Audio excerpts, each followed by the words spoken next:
Buenos días, soy la doctora Verónica Camaniero, soy médica diabetóloga que trabajo en ADIT. Y en esta ocasión quiero hablarles sobre diabetes y embarazo.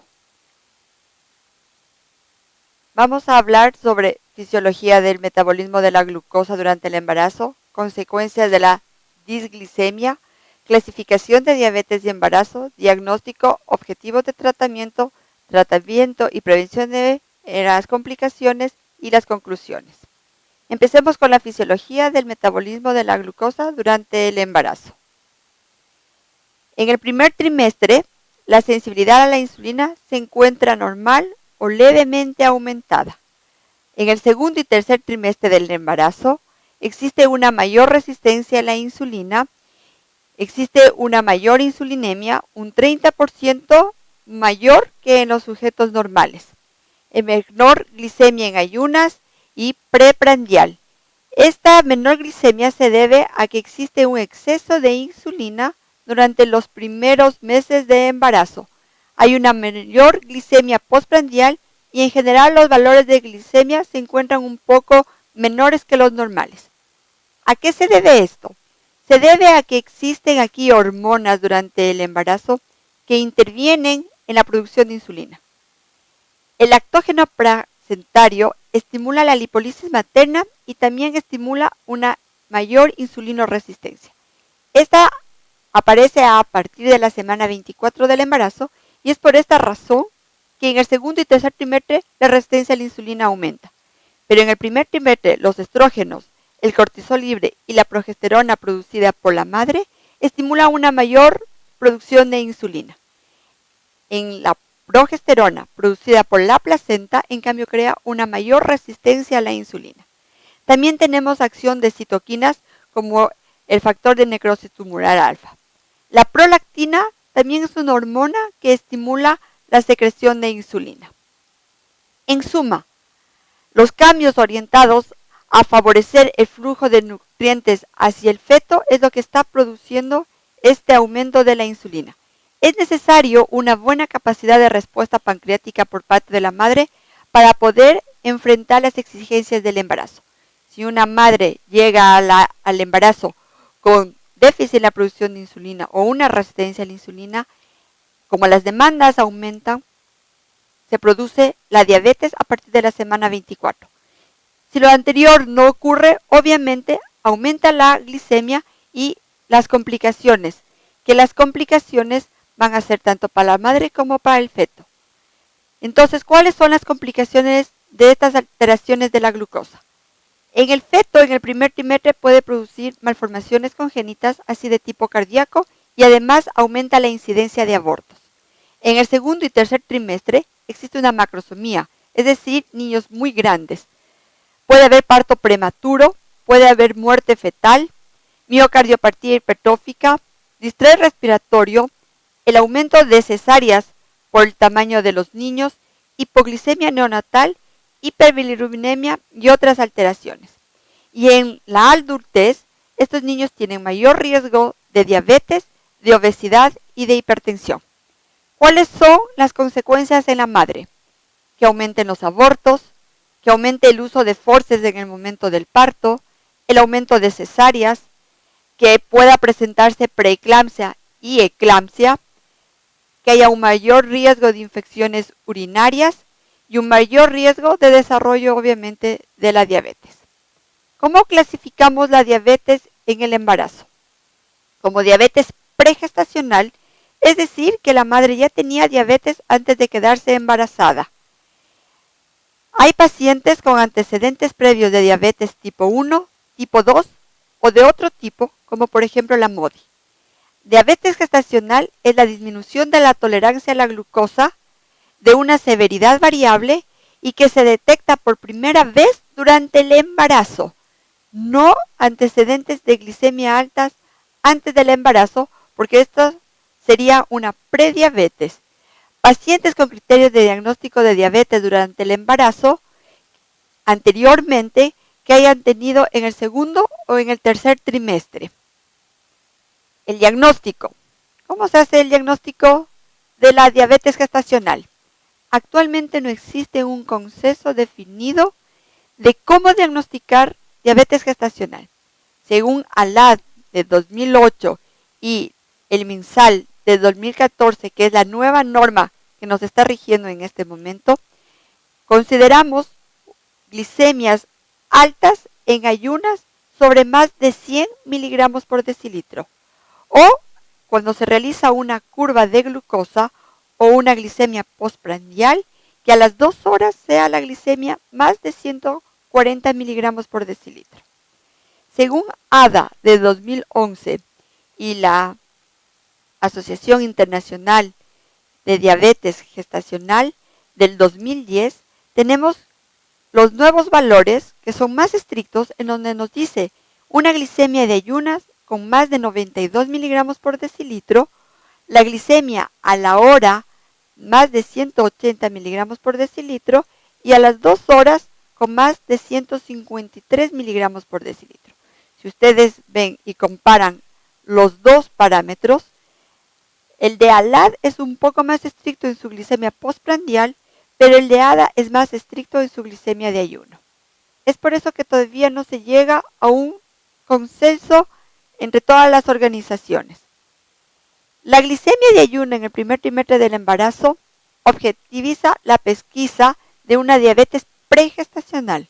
Hay que recordar que la diabetes gestacional aparece a partir de la semana 24 del embarazo.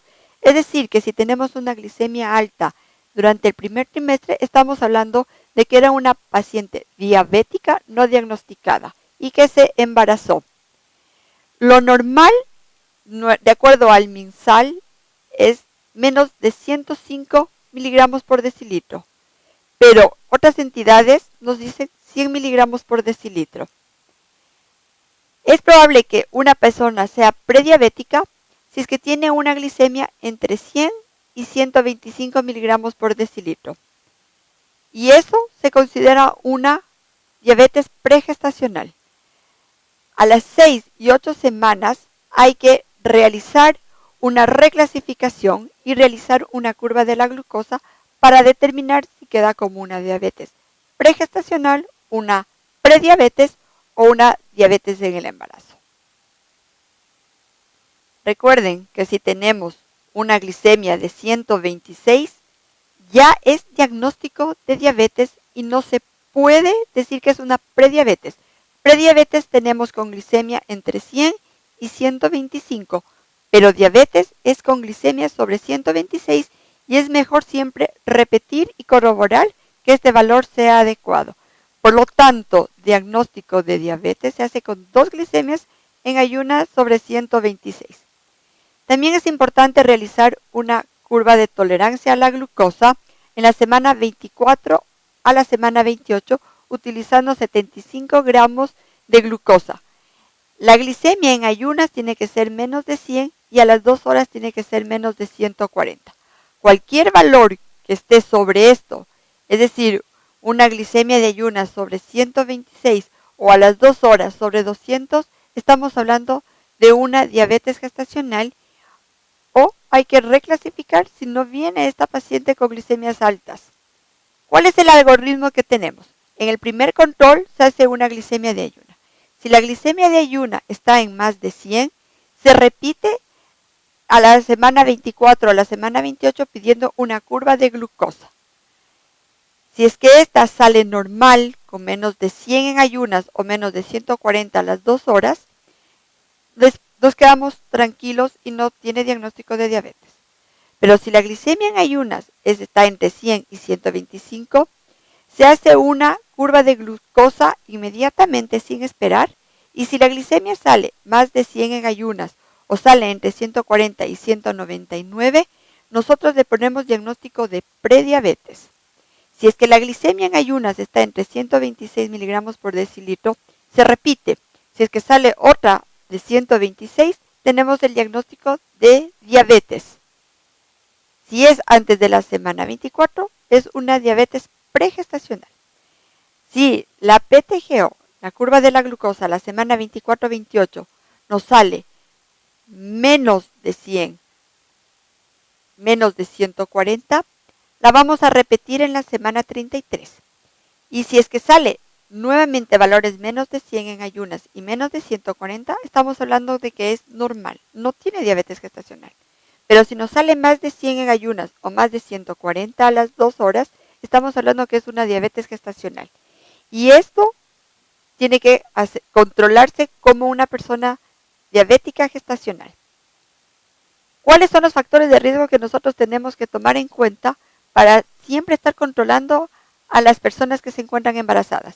Edad materna más de 30 años, índice de masa corporal más de 30, antecedentes de una diabetes gestacional previa o de una macrosomía previa, antecedentes familiares de diabetes en primer grado, embarazos múltiples, antecedentes de una prediabetes o una diabetes de la madre, y también hay que tomar en cuenta la raza. Sería siempre conveniente realizar anticuerpos GAD a pacientes que tienen diagnóstico de diabetes gestacional sin factores de riesgo cuando presentan dos o más de los siguientes criterios: menor de 25 años, sin antecedentes familiares de diabetes, normo o bajo peso, alteración glucémica que se presenta antes de la semana 20 de la gestación, porque podríamos estar hablando de algún tipo de diabetes tipo 1. Ejemplo, diabetes LADA o diabetes tipo MODI. La prevalencia de diabetes en el embarazo se encuentra entre un 2 a un 17% total de los embarazos. Diabetes gestacional en un 85% aproximadamente y diabetes pregestacional un 15%. En los últimos años ha aumentado la prevalencia de la diabetes gestacional y esto se debe también a un aumento de la resistencia a la insulina y a un aumento de la masa corporal.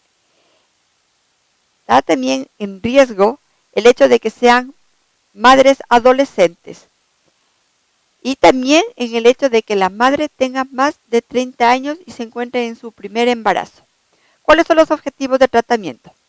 El objetivo es tener una glicemia en ayunas entre 60 y 90 miligramos por decilitro, antes de cualquier otra comida entre 60 y 105 miligramos por decilitro, una postprandial a la hora no más allá de 140 miligramos por decilitro, a las 2 horas menor de 120 miligramos por decilitro.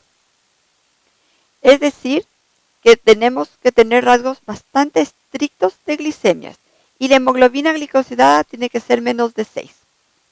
El control preconcepcional de la paciente es importante. Se necesita mantener normoglicemias para evitar complicaciones en el embarazo. Es importante que una paciente que sea diabética se quede embarazada con una hemoglobina glicosilada entre 6,5 y 7. Por lo menos 2 controles antes del embarazo.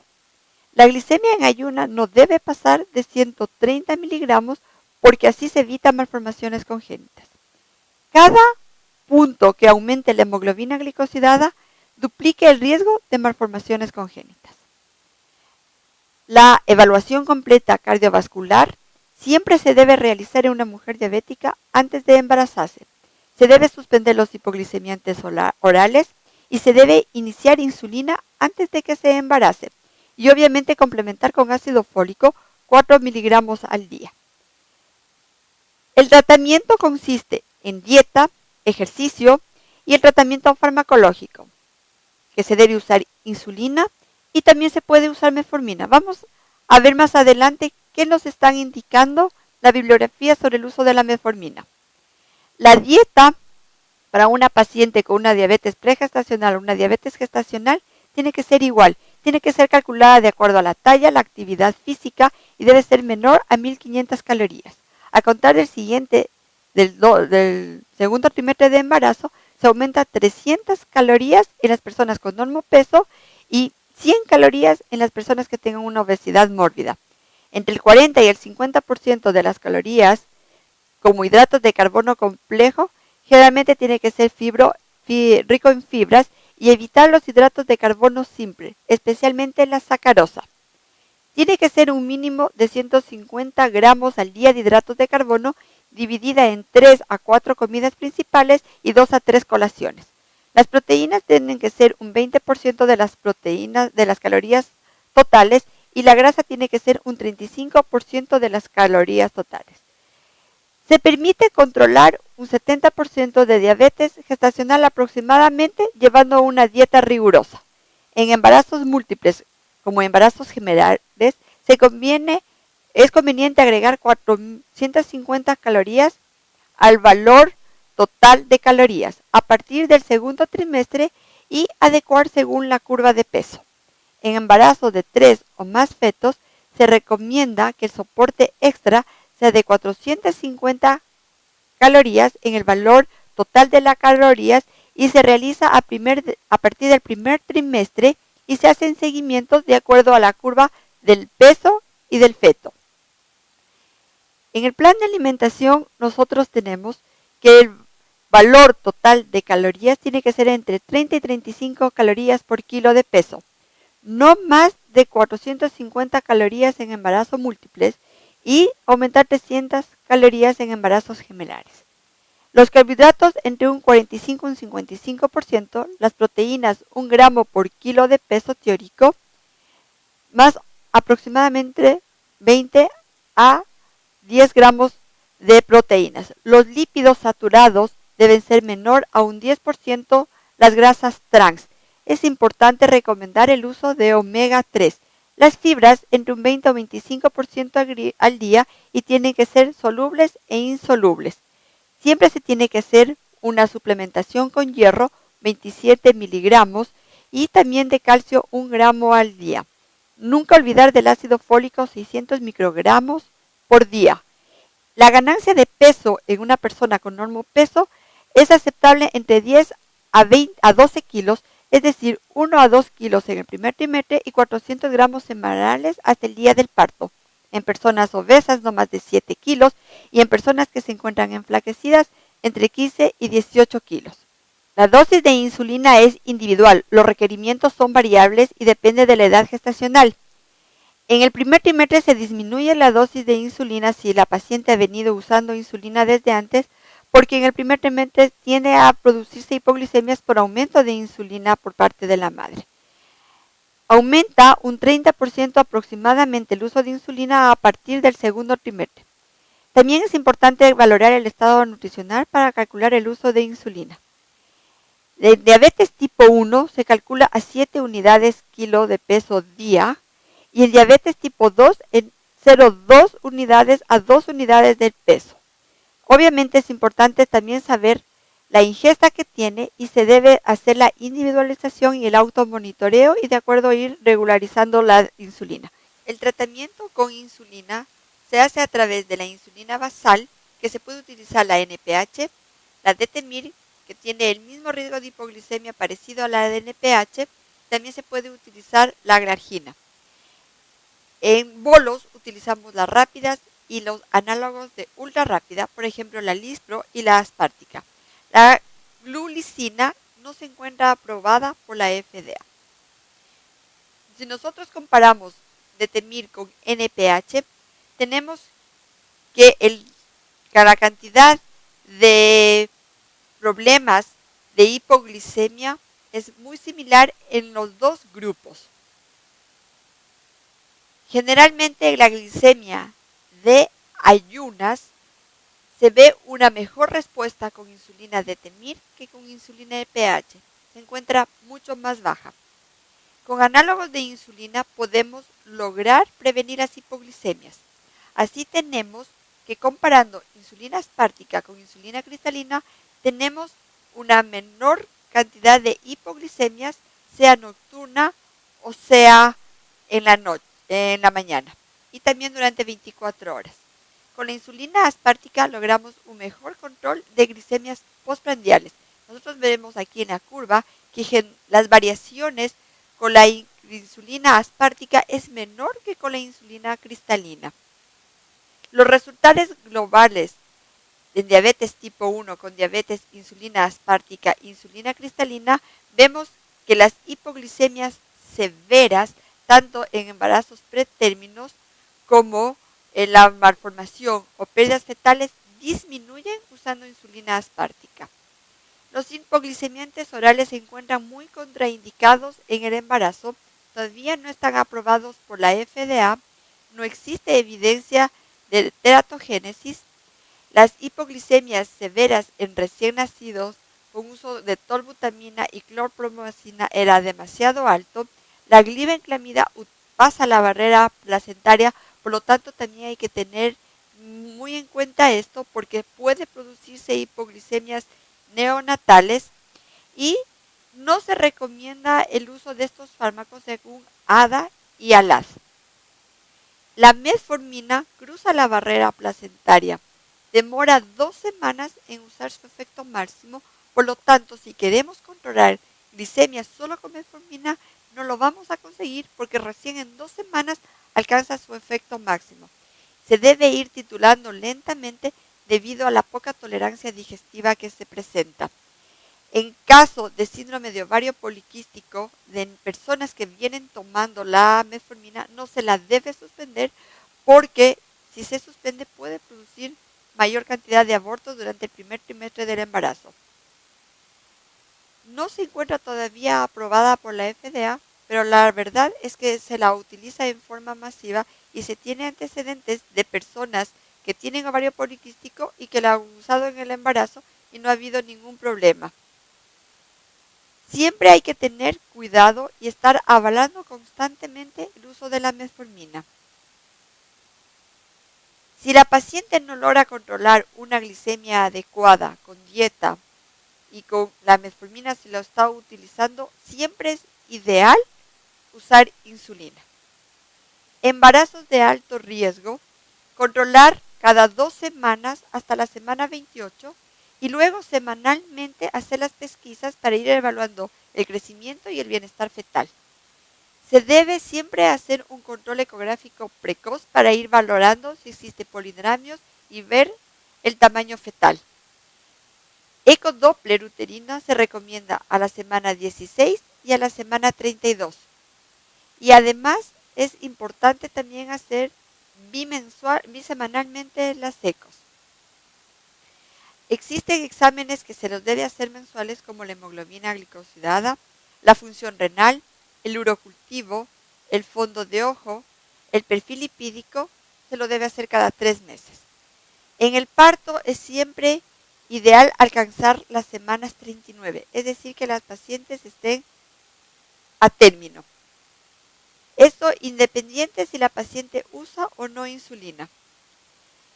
En las diabetes complicadas, las secuelas metabólicas hacen que sea de mayor riesgo y no necesariamente se debe exigir a una paciente que llegue a las semanas 39 de embarazo. Eso hay que ir valorando. Hay que ir valorando si es la necesidad de hacer una cesárea o no. La diabetes gestacional, el tratamiento se lo debe hacer desde el momento que se hace el diagnóstico. No hay que esperar a un siguiente control, sino inmediatamente. Y los controles se hacen cada 2 semanas hasta la semana 34 y luego se hace controles semanales hasta el parto. El momento y la vía del embarazo, del término del embarazo, se lo debe hacer monitorizando cómo va la paciente y generalmente se trata de que sea con parto normal. El manejo periparto es fundamental para evitar hipoglicemias neonatales. La paciente que no requiere insulina se le debe dar un suero glucosado al 5% más electrolitos y pasar a 125 miligramos por hora. Las pacientes que requieren de insulina se le debe dar un suero glucosado al 5% más electrolitos y pasar a 12,5 mililitros por hora. El objetivo glicémico siempre va a ser tener una glicemia entre 90 y 120. Si la paciente tiene una diabetes diabetes tipo 2, idealmente se debe suspender la insulina basal y se le debe mantener solamente con insulina cristalina y manejar así las glicemias hasta el momento del parto. Si la paciente tiene una diabetes tipo 1, no se debe suspender la basal y se debe administrar 2/3 de la insulina en la mañana. Iniciar insulinas 0,25 unidades intravenosamente y ajustar de acuerdo a la hemoglucotest cada hora o cada 2 horas. Se debe suspender la insulina inmediatamente luego del parto. Si es por parto vaginal, dar un régimen liviano de 150 gramos de hidratos de carbono, reiniciar la insulina de acuerdo a las glicemias preprandiales en un 25 o 50% de la dosis que se utilizó antes del parto. En la cesárea, 12 a 18 horas después del parto, se debe pasar 2000 centímetros de suero glucosado, reiniciar insulina de acuerdo a la glicemia que se debe ir tomando cada 4 a 6 horas. Según se inicie el régimen alimenticio, tiene que ser 150 gramos de hidratos de carbono de acuerdo a tolerancia de la paciente. La remisión transitoria de la diabetes puede existir entre las 48 a 72 horas posparto, por lo tanto hay que medir glicemias para ver realmente la necesidad de la insulina. En el puerperio se suspende la insulina posparto. Se reinicia régimen vía, según dependiendo si fue un parto normal o fue por cesárea. Rara vez se requiere mantener insulina posparto, reclasificar si realmente fue una diabetes gestacional o una paciente prediabética que no fue diagnosticada entre 6 a 8 semanas posparto. Esto es muy importante, entre 6 a 8 semanas posparto. Concluimos de esto, que glicemias elevadas durante el embarazo genera complicaciones importantes materno-fetales, que la diabetes pregestacional es menos frecuente, pero está aumentando. Las complicaciones son más serias, fundamentalmente planificar el embarazo teniendo una hemoglobina glicosilada menor a 7. El diagnóstico de diabetes gestacional actualmente está siendo más frecuente. La prediabetes, tratar siempre como una diabetes pregestacional. Los criterios de diagnóstico de diabetes gestacional es haciendo una curva de la glucosa con 75 gramos a las 24 o 28 semanas y repetir siempre a las 32 semanas. La glicemia en ayunas tiene que ser siempre mayor de 100 y la glicemia postcarga mayor a 150 para hacer el diagnóstico de diabetes gestacional. Los objetivos de tratamiento: glicemia capilar de ayuna entre 60 y 90 miligramos por decilitro, glicemia preprandial entre 60 y 105 y glicemia capilar a la hora prandial menor de 140. El automonitoreo es fundamental. Si objetivos glicémicos no se cumple con dieta, agregar la insulina. Por el momento no se recomienda antidiabéticos orales para el tratamiento de diabetes gestacional, pero si una paciente que tiene ovario poliquístico viene usando metformina, no se debe suspender nunca en el embarazo. Manejar siempre el periparto es muy importante para evitar hipoglicemias neonatales. Gracias.